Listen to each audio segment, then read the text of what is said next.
யூனிவர்சலாக எல்லா வீட்லேயும் உலகம் முழுக்க பார்த்திங்கன்னா இந்த ஒரு காய் கண்டிப்பாக எல்லாருக்கும் ஃபேவரட்டாக இருக்கும். அது என்ன தெரியுமா? இதோ உருளைக்கிழங்கு. இதை வச்சு உருளை ரோஸ்ட். எண்ணெய் சூடாயிடுச்சு. கடுகு, உளுத்தம்பருப்பு. நம்ம கொஞ்சம் இந்த சூடான எண்ணெயை ஆஃப் பண்ணிவிட்டு மசாலெல்லாம் போட்டுடலாம். அப்போது ஈஸியாக கோட் ஆகிடும் மசால். உருளைக்கிழங்குக்கு தேவையான உப்பு, மஞ்சத்தூள்.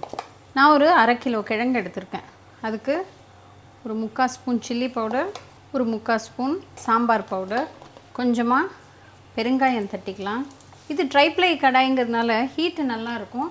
ஸோ அதனால் ஆஃப் பண்ணிவிட்டு மசாலா போட்டோம்னா எதுவுமே தீஞ்சு போகாது. கொஞ்சோண்டு கடலை மாவு சேர்த்துக்கலாம். ஸோ தட் எல்லாத்துலேயும் ஒரு ஈவனாக நல்ல கோட்டிங் கிடைக்கும்.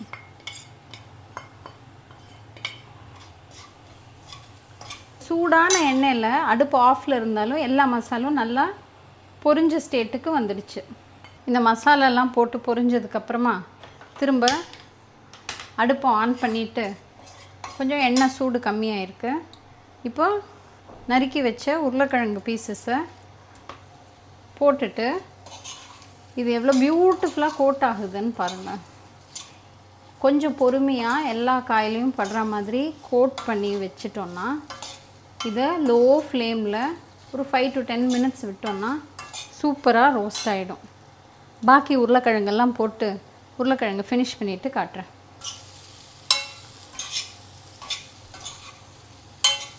இந்த உருளைக்கிழங்கு ரோஸ்ட் எது கூட வேணால் சாப்பிடலாம்.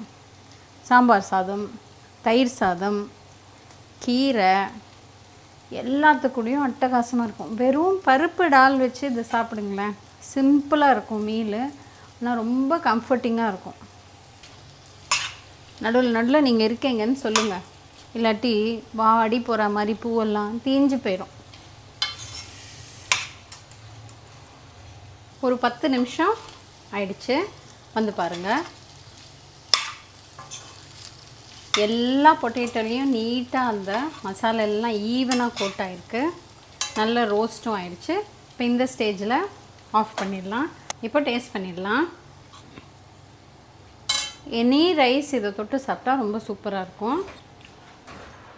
சூடு இது பாருங்கள், இவ்வளோ நல்லா ரோஸ்ட் ஆகி மசாலா ஈவனாக கோட் ஆகிருக்கு. ஜாலியாக சமைங்க, சந்தோஷமாக சாப்பிடுங்க.